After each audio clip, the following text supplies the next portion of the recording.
हरे कृष्णा। आप सभी का दिन शुभ और मंगलमय हो। ओम नमो भगवते वसुदेवाय नमः। आप सभी भक्तजनों को देवउठान एकादशी की ढेर सारी शुभकामनाएं। भगवान श्री हरि का आशीर्वाद आप सभी पर सदा सर्वदा बना रहे। देवउठान एकादशी का दिन केवल एक पर्व ही नहीं बल्कि आत्मा के जागरण का संदेश है। यह वह दिव्य क्षण है जब भगवान विष्णु, जिन्होंने महत्तक योग निद्रा में लीन रहकर संसार का पालन किया, आप जागृत होते हैं। यह जागृत हर साधक को आत्मानुभूति, प्रेम और भक्ति में जोड़ती है। और देवउठान एकादशी का यह पर्व हमें विश्वास, भक्ति और सत्यकर्म का संदेश देता है। इस शुभ अवसर पर प्रभु का आशीर्वाद प्राप्त करने के लिए भक्तजन सच्चे मन से उनकी आराधना करते हैं और कथा का श्रवण करते हैं। तो आइए श्रोताओं, आज देवउठान एकादशी के शुभ अवसर पर कुछ पवित्र कथाओं का रसपान करते हैं। कथा महाभारत काल की है, जब धर्मराज युधिष्ठिर के महल में भगवान श्री कृष्ण विराजमान थे। उस समय धर्मराज युधिष्ठिर ने नतमस्तक होकर भगवान श्री कृष्ण को प्रणाम किया और स्तुति करने के बाद हाथ जोड़कर विनम्रतापूर्वक कहा, हे श्री कृष्ण, मैंने आपके मुख से रामा एकादशी का यथार्थ महात्म्य सुना। मानव, अब कार्तिक शुक्ल पक्ष में जो एकादशी होती है उसकी भी महिमा बताइए। तब भगवान श्री कृष्ण बोले, राजन, कार्तिक के शुक्ल पक्ष में जो एकादशी होती है उसका जैसा वर्णन लोक सृष्टि ब्राह्मण जी ने नारद जी से किया था, वही मैं तुम्हें बतलाता हूँ। ध्यानपूर्वक सुनो। नारद जी ने कहा, पिताजी, जिसमें धर्म कर्म में प्रवृत्ति कराने वाले भगवान गोविंद जागते हैं, उस प्रबोधिनी महा एकादशी का महात्म्य बतलाइए। तब ब्रह्मा जी बोले, मुनि श्रेष्ठ, प्रबोधिनी का महात्म पापों का नाश, पुण्य की वृद्धि और उत्तम वृद्धि वाले पुरुषों को मोक्ष प्रदान करने वाला है। समुद्र से लेकर सरोवर तक जितने भी तीर्थ हैं वे सभी अपने महात्म की तभी तक गर्जना करते हैं जब तक कि कार्तिक मास में भगवान श्री विष्णु की प्रबोधिनी तिथि नहीं आ जाती।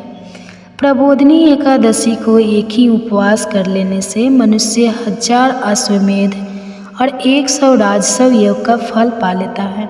बेटा, जो दुर्लभ है, जिसकी प्राप्ति असंभव है और जिसे त्रिलोकी में किसी ने भी नहीं देखा है, ऐसी वस्तु के लिए भी याचना करने पर प्रबोधिनी एकादशी उसे दे देती है। भक्ति पूर्वक उपवास करने पर मनुष्य को हरि प्रबोधिनी एकादशी ऐश्वर्य, संपत्ति, उत्तम वृद्धि, राज्य तथा सुख प्रदान करती है। मेरु पर्वत के समान जो बड़े बड़े पाप है, उन सबको यह पाप नाशनी प्रबोधिनी एक ही उपवास से भस्म कर देती है। पहले के हजारों जन्मों में जो पाप किए गए हैं, उन्हें प्रबोधिनी की रात्रि का जागरण रुई की ढेरी के समान भस्म कर डालता है।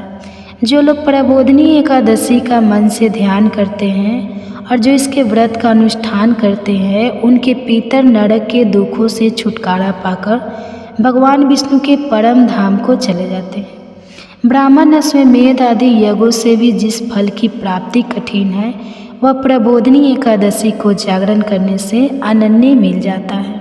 संपूर्ण तीर्थों में नहाकर स्वर्ग और पृथ्वी दान करने से जो फल मिलता है, वह श्री हरि के निमित्त जागरण करने मात्र से मनुष्य प्राप्त कर लेता है।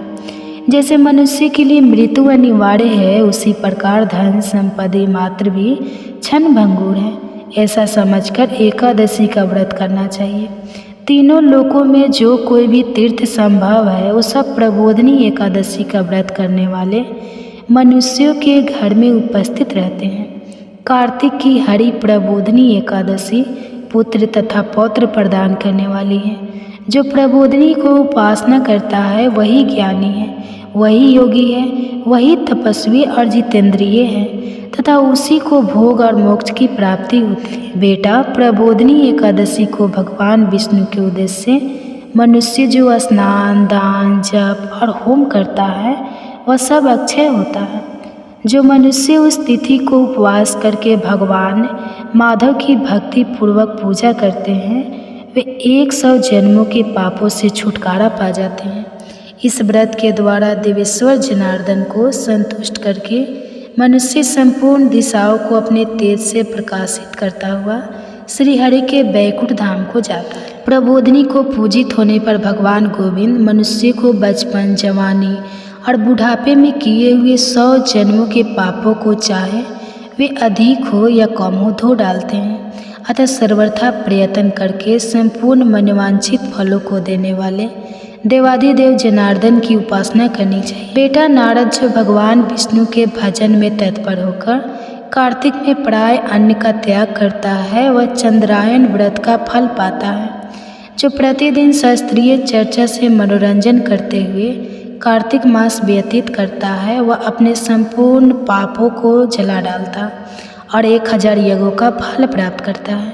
कार्तिक मास में शास्त्रीय कथा के कहने सुनने से भगवान मधुसूदन को जैसा संतोष होता है, वैसा उन्हें यज्ञ, दान अथवा जप आदि से भी नहीं होता।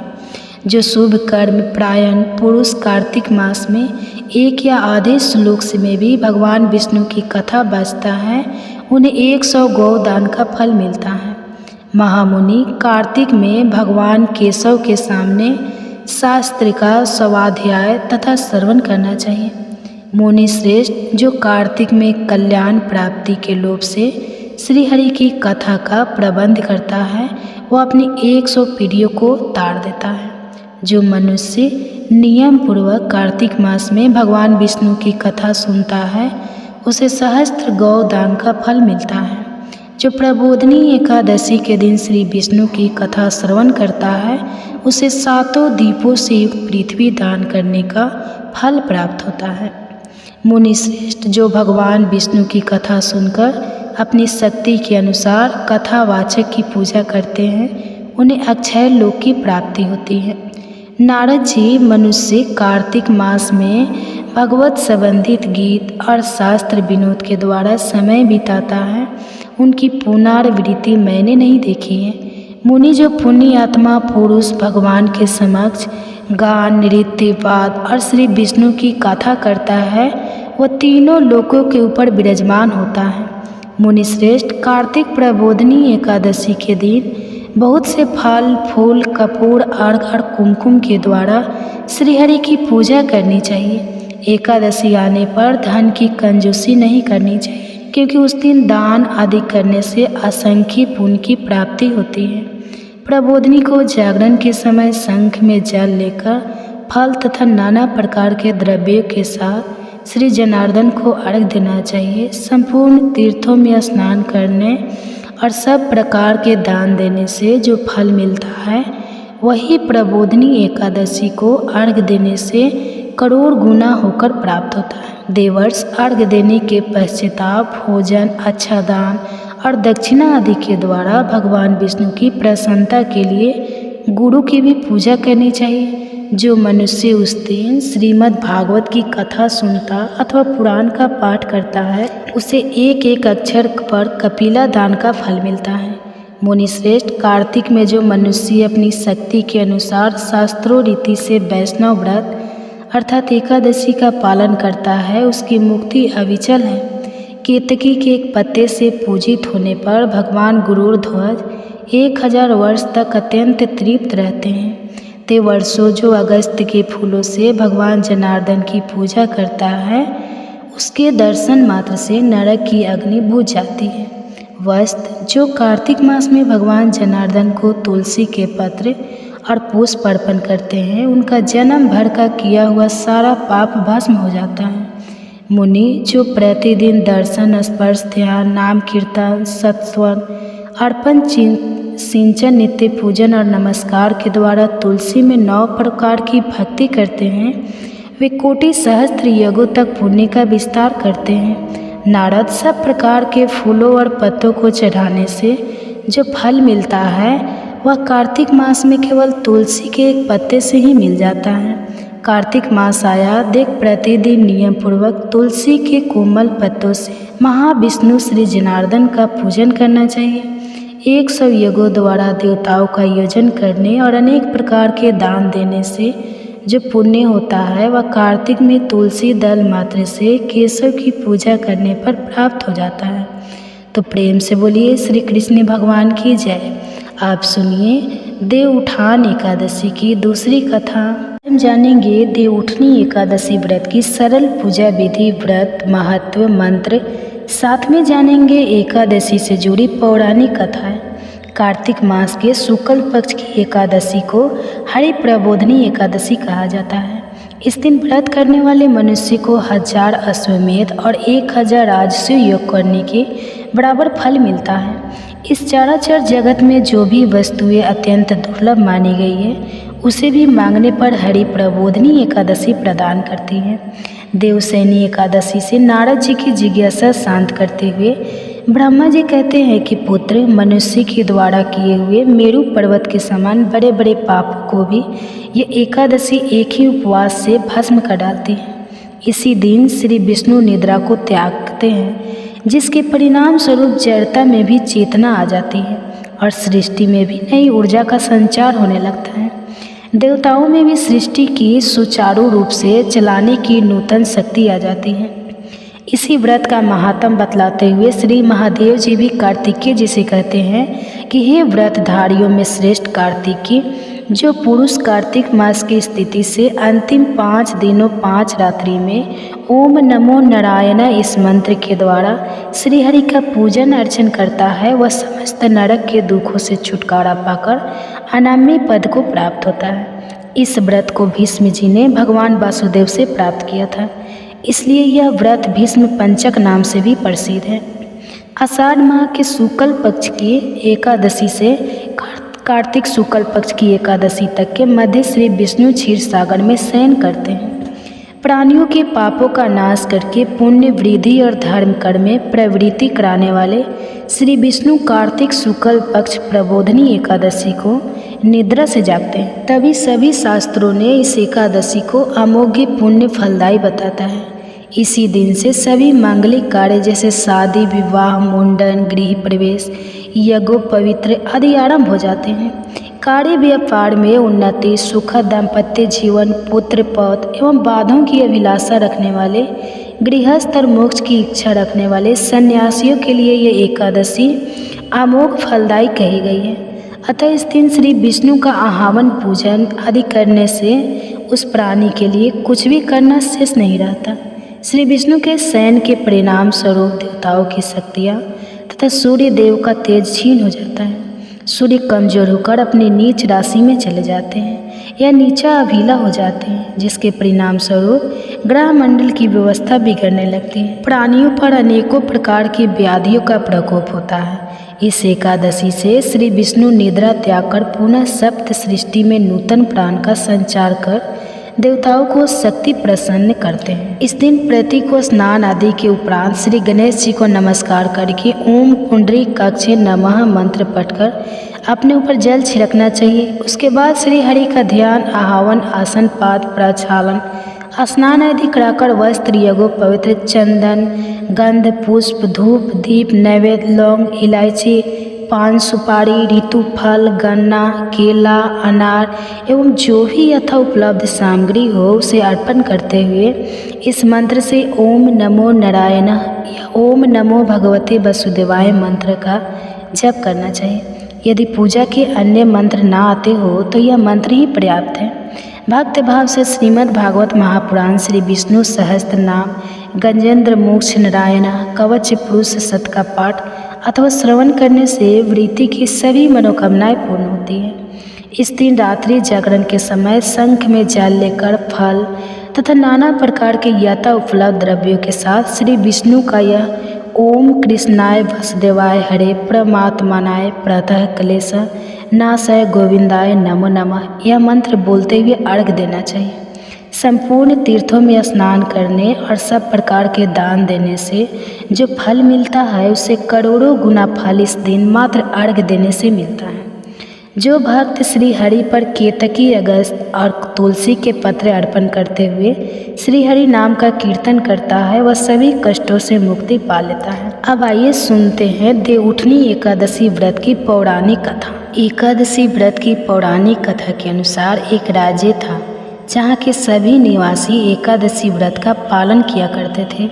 पालन इतनी कड़ाई से होता था कि एकादशी के दिन क्या मनुष्य और क्या पशु पक्षी किसी को भी भोजन नहीं दिया जाता था।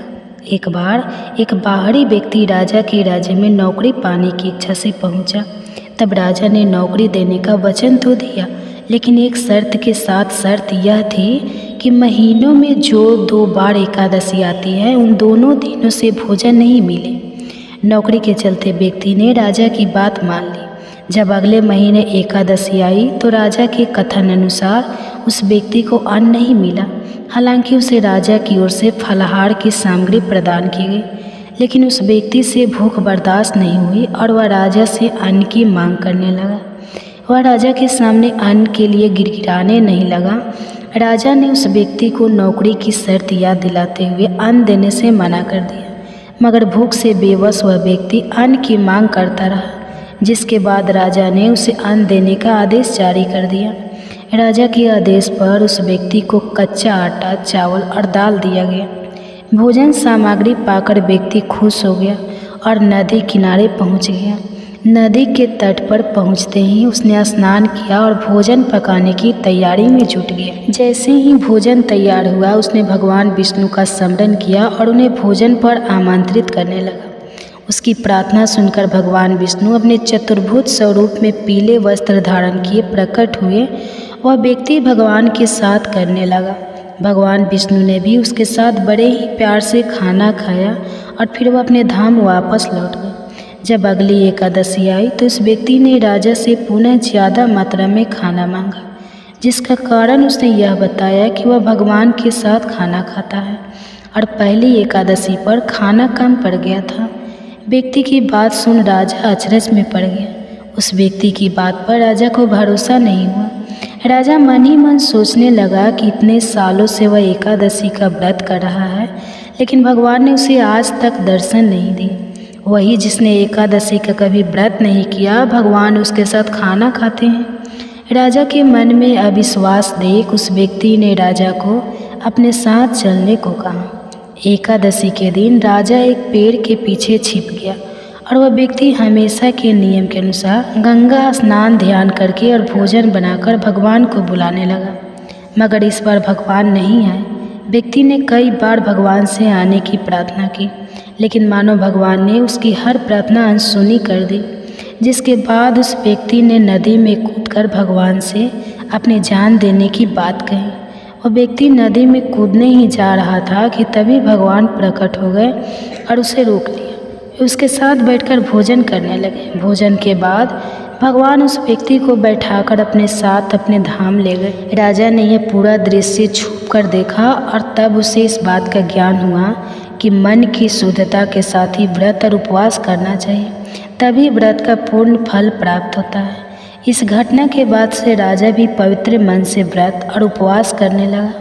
जीवन के अंत में उसे भी स्वर्ग की प्राप्ति हुई।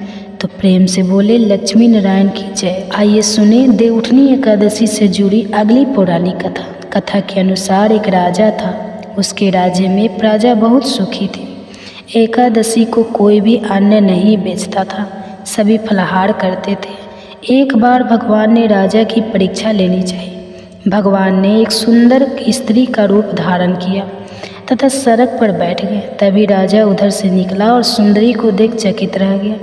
उसने पूछा, हे सुंदरी, तुम कौन हो और इस तरह यहाँ क्यों बैठी हो?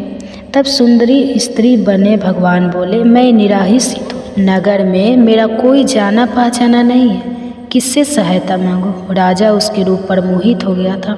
वह बोला, तुम मेरे महल में चलकर मेरी रानी बनकर रहो। सुंदरी बोली, मैं तुम्हारी बात मानूंगी, पर तुम्हें राज्य का अधिकार मुझे सौंपना होगा। राज्य पर मेरा पूर्ण अधिकार होगा। मैं जो भी बनूंगी तुम्हें बनाना होगा। उसके रूप पर मोहित था राजा। उसने उनकी सभी शर्तें स्वीकार कर ली। अगले दिन एकादशी थी। रानी ने हुक्म दिया कि बाजारों में अन्य दिनों की तरह अन्न बेचा जाए। उसके घर में मांस, मछली आदि पकवाई गई। पड़ोस कर राजा के खाने के लिए कहा। यह देखकर राजा बोला, रानी, आज एकादशी है, मैं तो केवल फलाहार ही करूँगा। तब रानी ने शर्त की याद दिलाई और बोली, या तो खाना खाओ, नहीं तो मैं बड़े राजकुमार का सिर काट लूँगी। राजा ने अपनी स्थिति बड़ी रानी से कही तो बड़ी रानी बोली, महाराज, धर्म ना छोड़े, बड़े राजकुमार का सिर दे दे, पुत्र तो फिर मिल जाएगा पर धर्म नहीं मिलेगा।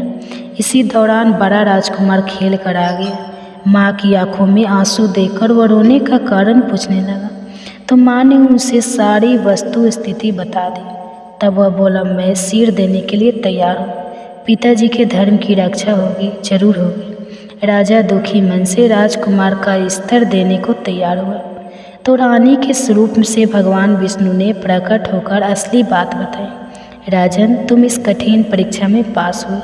भगवान ने प्रसन्न मन से राजा से वर मांगने को कहा तो राजा बोला, आपका दिया सब कुछ है, हमारा उद्धार करें। उसी समय वहाँ एक विमान उतरा। राजा ने अपना राजपुत्र को सौंप दिया और विमान में बैठकर परम धाम को चला गया।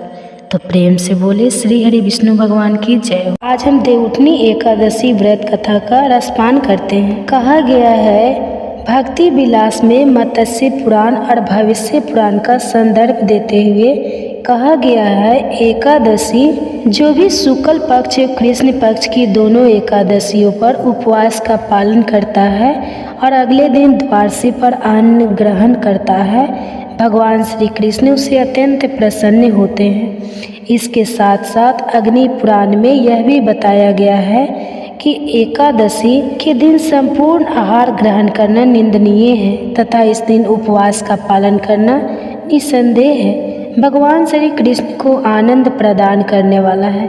ऐसे ही परम पावनी एकादशी तिथि है कार्तिक मास के शुक्ल पक्ष में आने वाली देवउठनी एकादशी, जिसे देवोत्थान एकादशी। इस एकादशी के अन्य भी कई नाम हैं, जैसे कि प्रबोधनी एकादशी और हरिबोधनी एकादशी। ये वही दिन है जब भगवान श्री विष्णु क्षीर सागर में अपनी 4 मास की योग निद्रा समाप्त करके उठते हैं और इसलिए इस एकादशी को देवउठनी एकादशी भी कहा जाता है। 4 मास तक भगवान श्री हरि योग निद्रा में शयन करते हैं। उस समय विवाह यज्ञ इत्यादि कोई भी मांगलिक कार्य नहीं किए जाते हैं और जैसे ही भगवान योग निद्रा से बाहर आते हैं तो इसके पश्चाताप इन मांगलिक कार्यों का प्रारंभ होता है और इसकी शुरुआत होती है तुलसी विवाह के साथ, यानी सर्वप्रथम भगवान श्री विष्णु के शालिग्राम स्वरूप और तुलसी देवी का विवाह होता है। तो चलिए इस देवउठनी एकादशी के उपलक्ष्य में अब हम श्रवण करते हैं पद्म पुराण के कार्तिक महात्म्य अध्याय से देवउठनी एकादशी की पौराणिक कथा। एक समय भगवान श्री हरि के मंदिर में एक नन्हा सा मूषक रहता था और मूषक के स्वभाव अनुसार वह प्रतिदिन भगवान श्री विष्णु को जो दीपक अर्पित किया जाता उसी के बचे हुए घी और बाती को अपना भोजन बनाता और संपूर्ण दिन इधर उधर दौड़ता रहता। अब एक दिन सभी भक्तगण श्री हरि की आरती कर रहे थे और उन्हें दीपदान अर्पित कर रहे थे। कुछ समय बाद सभी लोग चले गए। उनके जाने के बाद वह मूषक बाहर आया। उसे अत्यंत भूख लगी हुई थी। भगवान नारायण के समक्ष दीपक अभी भी जल रहा था। वह अभी पूरी तरह से बुझा नहीं था, लेकिन मूषक को इतनी तीव्र भूख लगी कि उसे इस बात का ध्यान ही नहीं रहा और उसने इस दिए के ठंडे होने की प्रतीक्षा किए बिना ही उसे खाना शुरू कर दिया। और परिणाम क्या हुआ वह आप समझ ही सकते। बाती गर्म होने के कारण उसके दांतों में लग गई और अंदर ही अंदर वह जलने लगा। आग की पीड़ा के कारण वह मूषक भगवान श्री हरि के विग्रह समक्ष उछलने लगा और आखिर उसकी मृत्यु हो गई। और यह समय था कार्तिक मास की एकादशी का। अब देखिए हमारे करुणा सिद्धि भगवान की अपार करुणा। मशक गर्म बाती खाने के कारण अंदर से जल गया था और इसी वजह से उछल कूद कर रहा था, लेकिन भगवान ने उसे कार्तिक मास में मूषक द्वारा अर्पित दीपदान और उनके समक्ष किया गया नृत्य कीर्तन समझा और उस मूषक को मुक्ति प्रदान कर दी। अगर अनजाने में ही किए गए इस कार्य का इतना बड़ा फल मिल सकता है तो जरा सोचिए, संकल्प के साथ की गई कार्तिक मास की एकादशी का व्रत हमारे लिए किस सौभाग्य के द्वार खोल सकता है। तो चलिए अब हम देखते हैं कार्तिक मास में आने वाली इस अत्यंत महत्वपूर्ण देवउठनी एकादशी का हम नियम पूर्वक पालन कैसे कर सकते हैं। इस व्रत का पालन करने की इच्छा रखने वाले व्यक्ति को एकादशी के दिन प्रातः ब्रह्म मुहूर्त में उठ जाना चाहिए और यदि संभव हो तो पवित्र नदी में स्नान करना चाहिए।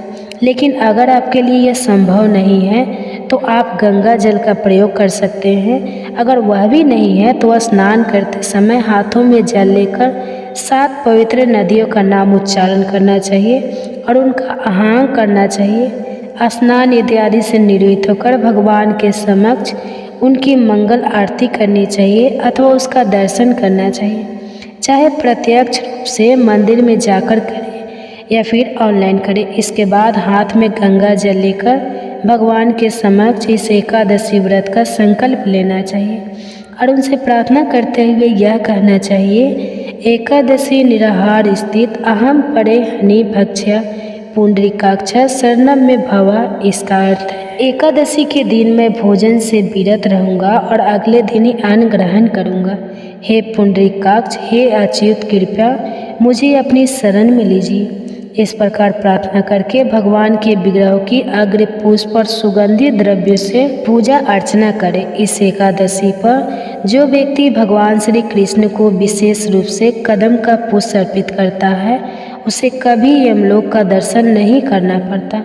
जो व्यक्ति गुलाब का पुष्प अर्पित करता है उसे मुक्ति प्राप्त होती है। जो अशोक वृक्ष के फल अर्पित करता है उसे दुखों का सामना नहीं करना पड़ता और जो शमी वृक्ष के पत्तों से भगवान की पूजा करता है उसे यमराज कभी दंड नहीं देते।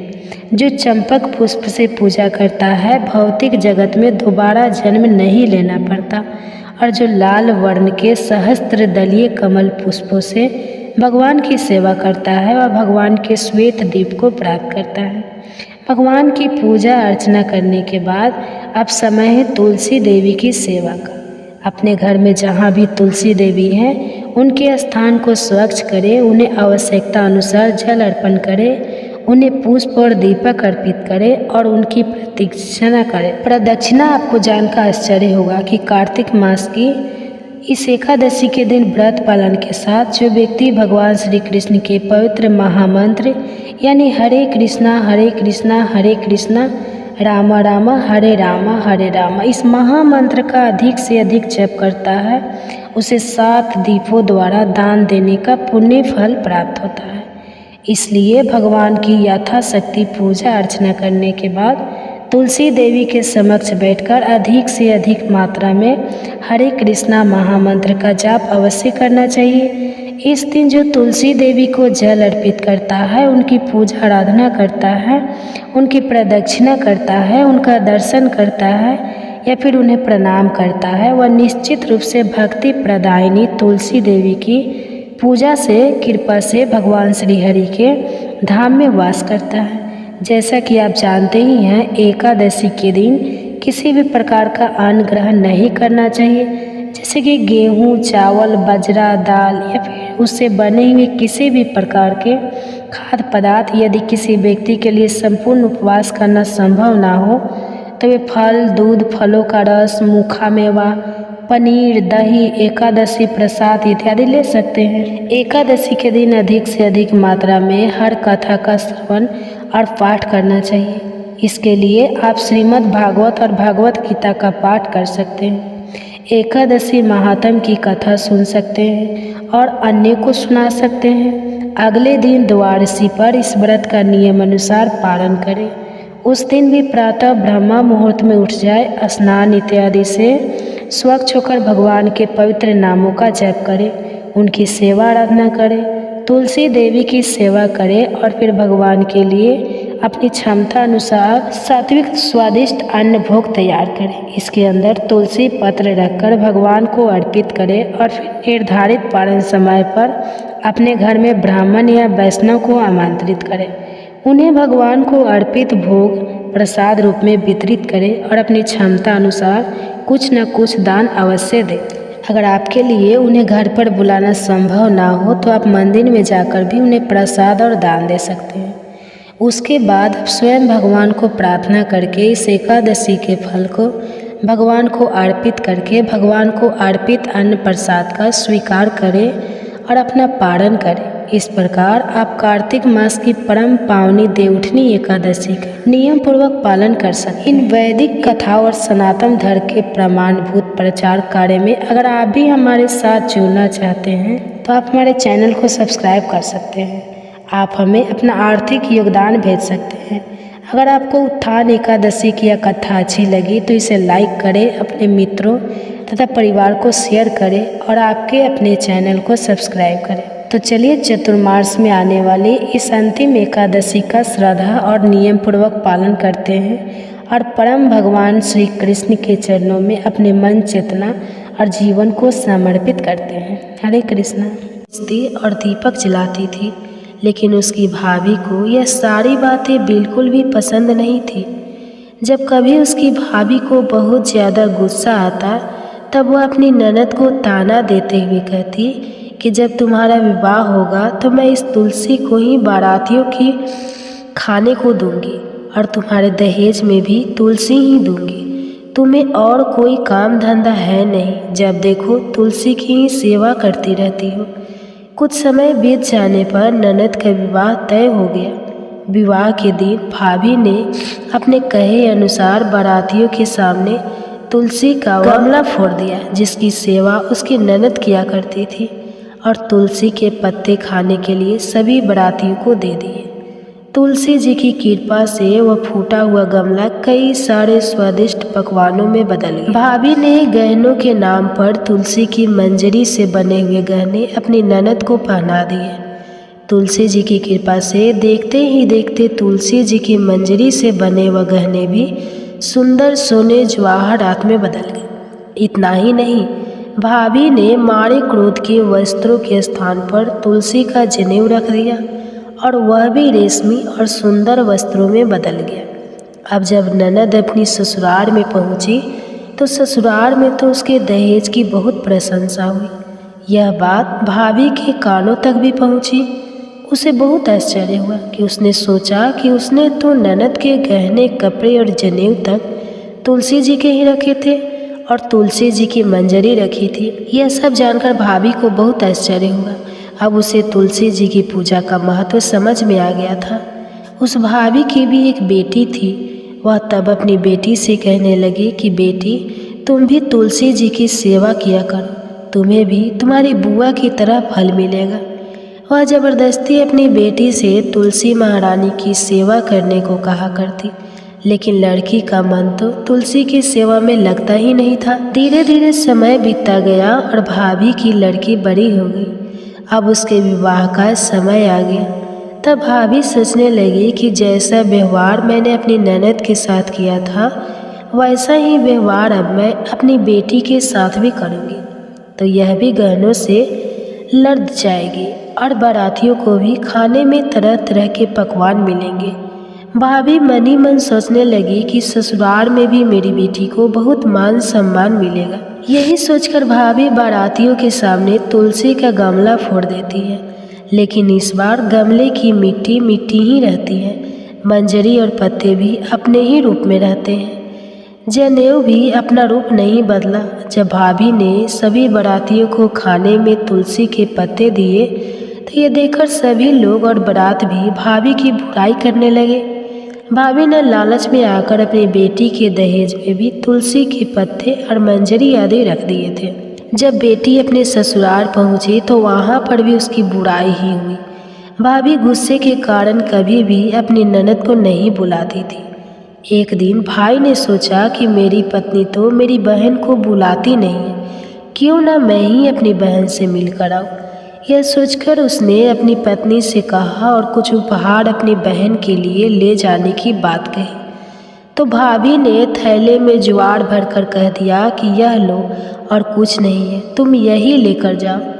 तब भाई बहुत दुखी मन से अपनी बहन के पास चल दिया। रास्ते में वह सोचता रहा कि कोई भला भाई अपनी बहन के घर ज्वार कैसे ले जा सकता है। यही सोचकर वह एक गौशाला के पास रुक गया और ज्वार का वह थैला उसने एक गाय के सामने पलट दिया। तभी एक ग्वाले ने यह सब देख लिया। तब उस ग्वाले ने आकर उसके भाई से कहा कि अरे, आप गाय के सामने यह हीरे मोती और सोना क्यों डाल रहे हो, इसे तो घास डालनी होती है। तब भाई ने मुड़कर देखा तो वह हैरान रह गया।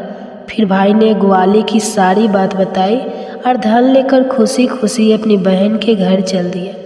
दोनों भाई बहन एक दूसरे को देखकर बहुत प्रसन्न हो गए। तब बहन ने तुलसी माता से सच्चे मन से प्रार्थना की कि उसकी भाभी को सद्बुद्धि प्राप्त हो जाए और तुलसी माता की कृपा से उनके घर में सुख समृद्धि और धन के भंडार भर जाए। तब कुछ दिनों के बाद देखते ही देखते भाभी का मन बदल गया और वह अपनी ननद को बहुत सम्मान देने लगी और वह भी सच्चे मन से तुलसी जी की सेवा करने लगी। तुलसी माता की कृपा से उनके घर में सुख समृद्धि के भंडार भर गए। उनके घर में अब कलह कलेश नहीं होता था और सभी सुख से रहने लगे। तो प्रेम से बोलिए तुलसी माता की जय। अब आइए सुनते हैं कार्तिक स्नान की कथा, जिसे सुनने से घर में सुख समृद्धि का वास होता है। एक बार एक बूढ़ी माई थी जो चतुर्मास में पुष्कर स्नान किया करती थी।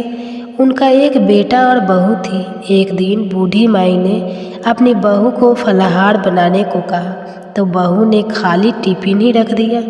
बेटा माँ को पहचानने के लिए पुष्कर गया तो रास्ते में एक जगह पर बेटा माँ से बोला, माँ फलाहार कर लो। जहाँ पानी मिला वहीं पर वह बूढ़ी माई अपने बेटे के साथ फलाहार करने बैठ गई तो भगवान की कृपा से खाली टिफिन फलों से भर गया। माँ ने फलाहार कर लिया और बेटा पुष्कर में माँ के रहने के लिए झोपड़ी बनाकर वापस घर आ गया। रात में बूढ़ी माई के दरवाजे पर सावन मास आया और दरवाज़ा खटखटाकर बोला, बूढ़ी माई दरवाज़ा खोल। तब बूढ़ी माई ने पूछा, आप कौन हो? तो उसने बोला कि सावन मास ने कहा, मैं श्रावण मास हूँ। बूढ़ी माई ने तुरंत दरवाज़ा खोल दिया। बूढ़ी माई ने भगवान शिव और देवी पार्वती की पूजा अर्चना की, बेलपत्र से अभिषेक किया। जाते समय श्रावण मास ने बूढ़ी माई को खूब आशीर्वाद दिया और झोपड़ी की एक दीवार सोने की हो गई। इसके बाद भाद्रपद मास आया। उसने भी दरवाज़ा खोलने के लिए बूढ़ी माई से कहा। बूढ़ी माई ने दरवाज़ा खोला, सत बनाकर कजरी तीज मनाई। भाद्रपद मास ने बूढ़ी माँ को आशीर्वाद दिया और झोपड़ी की तीसरी दीवार भी सोने की हो गई। आश्विन मास आया और उसने भी दरवाज़ा खटखटाकर खोलने को कहा। बूढ़ी माई ने दरवाज़ा खोला, पितरों का तर्पण कर ब्राह्मण भोज कराकर श्राद्ध किया। फिर नवरात्रि में माँ दुर्गा को अखंड ज्योति जलाकर प्रसन्न किया। सत्य की विजय दिवस के रूप में और बुराई के अंत की खुशी में दशहरा मनाए। आश्विन मास नेते समय प्रसन्न होकर बूढ़ी माई की झोपड़ी की तीसरी दीवार भी बहुमूल्य हीरे रत्नों से जड़ दी और बूढ़ी माई को सदैव प्रसन्न रहने का आशीर्वाद दिया।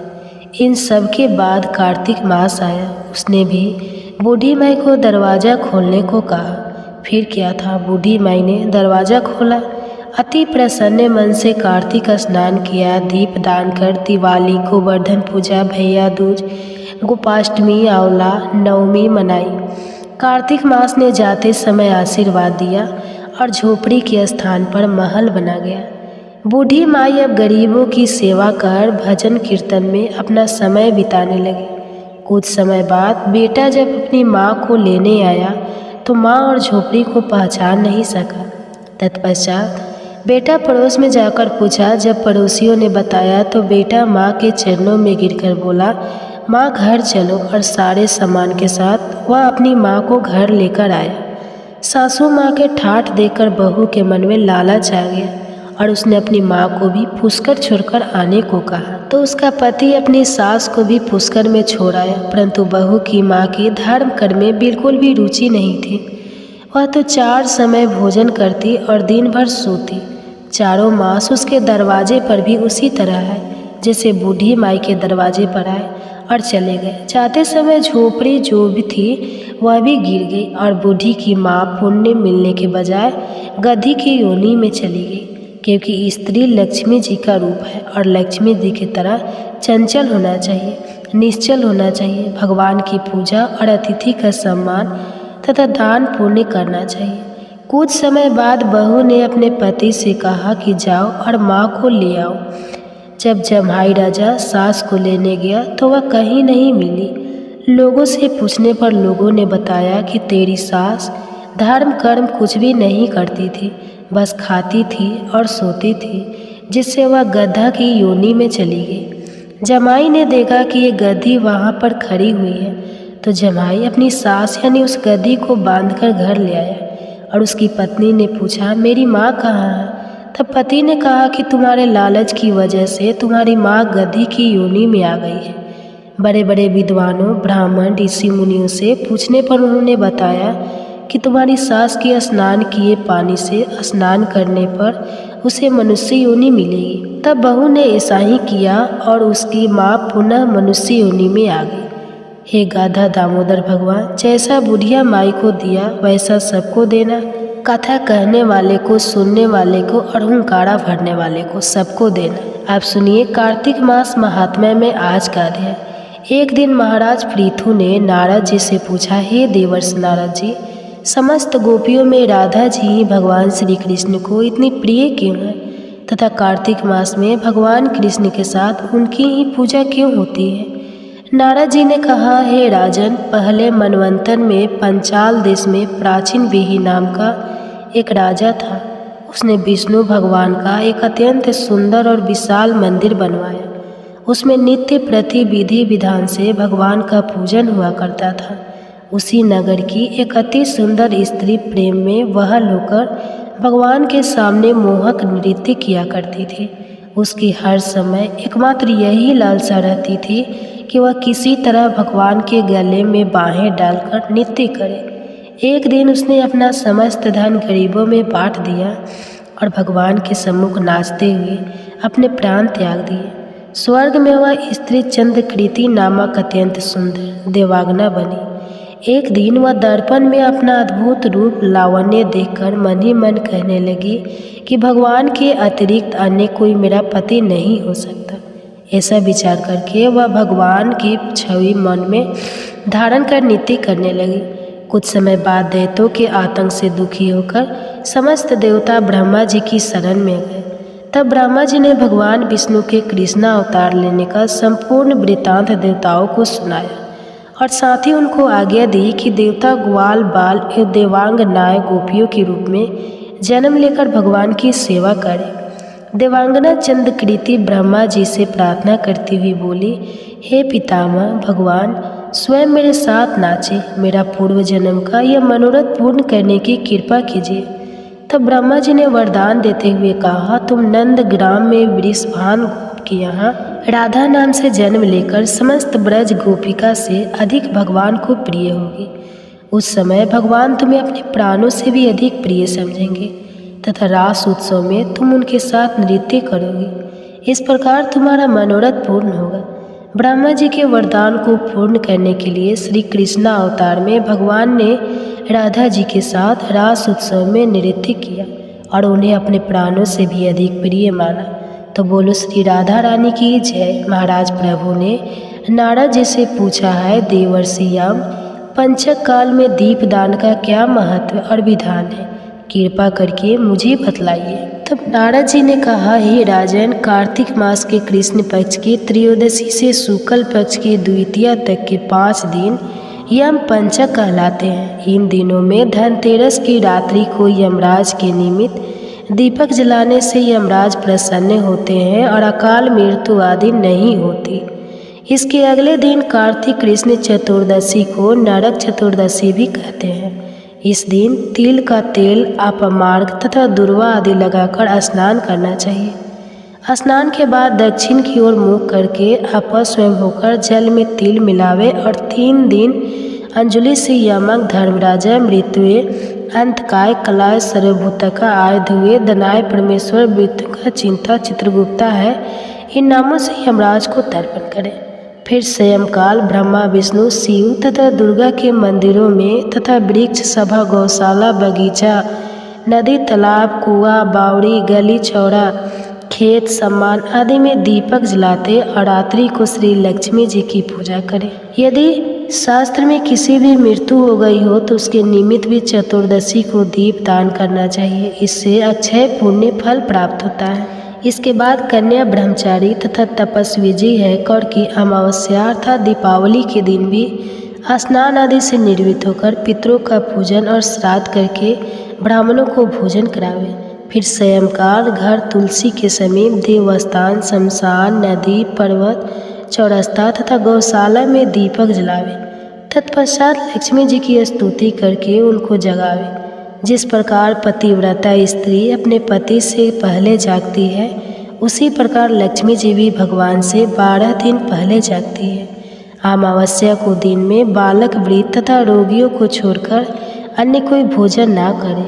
स्वयं काल लक्ष्मी जी का पूजन करने के बाद ही भोजन करे। घर को फूल माला आदि से संजोए। सारे घर में दीप माला करे। घर के सभी स्त्री पुरुष नवीन वस्त्र धारण करें और समस्त रात्रि लक्ष्मी जी के समक्ष नृत्य गीतादि करके हर्षोल्लास के व्यतीत करें। घर में समस्त रात्रि दीपक जलाना चाहिए। उस रात्रि को लक्ष्मी जी सब घरों में घूमती है और जो घर अधिक सुंदर तथा रमणीक होता है उसमें दीर्घ काल तक निवास करती है। एक प्रहर रात्रि शेष रहने पर दरिद्री अर्थात घर का कूड़ा करकट, सूप या पुराने पंखे पटक बाहर फेंक देना चाहिए। ऐसा करने से वह घर धन धान्य से परिपूर्ण रहता है। दीपावली के अगले दिन गोवर्धन का गोवर्धन बनाकर बंधु बांधव सहित गोवर्धन पूजन करें तथा ब्राह्मण को भोजन करावे। स्वयं भी नवीन अन्न का भोजन करे। भगवान श्री कृष्ण ने इंद्र का मान मर्दन करके गोवर्धन पर्वत की पूजा इसी दिन की थी।